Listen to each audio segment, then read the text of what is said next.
I'm Colin Kinner. I'm the founder of Startup Onramp. Startup Onramp's a training and mentoring program for first-time startup founders. Based on an observation over many years working with a large number of startups, some successful and some unsuccessful, the observation that there are lots of people with ideas, but very few of them actually commit to starting a company. And so it seemed to me that there was something needed in the local startup ecosystem to help people with ideas to figure out how to go from being an employee to being a startup founder. I've also seen a lot of startups that make predictable and avoidable mistakes. And so a big part of what we're trying to do with Startup Onramp is to share the experiences of successful entrepreneurs with first-time entrepreneurs and people who fancy themselves as entrepreneurs, to say, well, if you're going to do this, here are some things that most commonly lead to success.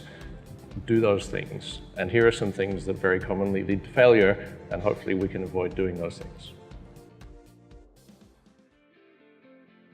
So a really important part of the program is having other entrepreneurs and investors and subject matter experts come in and talk to the teams.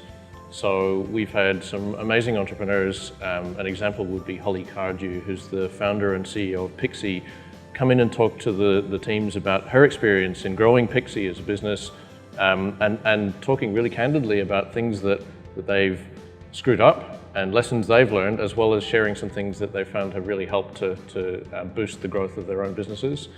Also investors, so like Steve Baxter was one of our guest presenters and gave, as Steve always does, a really candid assessment of what it takes to raise money from an investor like himself. And also Elaine Stead, who's a venture capitalist, runs Blue Sky Venture Capital, to talk about, well, when you get to the point where you're seriously ready to pitch to a VC fund, what does it look like? What do VC fund managers need to see, and what do you need to do to get ready for that discussion? We really want to try and get people connected into the startup ecosystem, and not just connected where if you show up to an event, you mingle around with a bunch of other new entrepreneurs. That can be valuable, but it's really saying who are the key people that if you spend some quality time with, you'll learn a lot really quickly and short-circuit the learning curve. They're pretty hard to pin down, but they're also the sort of people that if you can spend a little bit of time understanding how they've grown their business or how they act as an investor, and we've certainly seen this with the teams in the first cohort. A lot of them have really short-circuited the learning curve and have gone from, I have no idea how to raise any money for my company, to I now have a really clear picture of what my pitch deck needs to look like and what investors want to hear from me. So the pitch night that we just had was a really interesting experience for the founders, because for most of them, it was the first time they've got up in front of any group of people and pitched their startup. As it happened, we had about 160 people in the room, and it's a pretty big space. So it was fantastic for me to see the precinct, which is Brisbane's, the home of Brisbane's startup community, an absolutely packed out venue. So we had people standing around the very back of the stadium space. And for the founders, it was fantastic to be able to have that reception. So the pitch event at the end of the program isn't a demo day like you might see for an accelerator. We very deliberately structured it so that the companies are pitching their opportunity. So they're saying, here's what we're working on and here's why there's a big opportunity. But it was also balanced by saying, here are some gaps. Here are the things that we haven't yet figured out, or here are some things that we need help with. One thing we did, which was really useful, as it turns out, was to give everyone in the audience a how can I help sheet. So on their seat was a sheet with the names of all the companies and space for them to write how they could help each of those companies. And we had a massive response.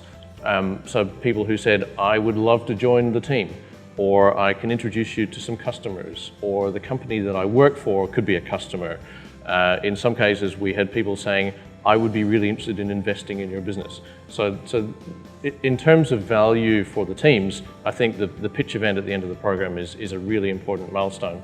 It also focuses the mind. So having a pitching event at the end of the program with a large room full of people and some media coverage really helped to make sure people were focused on delivering on the day, and they did.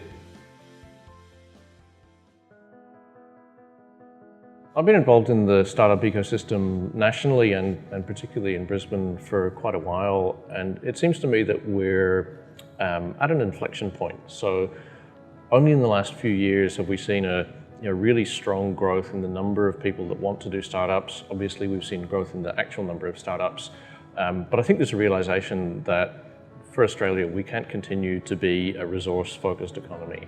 That's always going to be an important part of the economy, but really we don't have a plan B.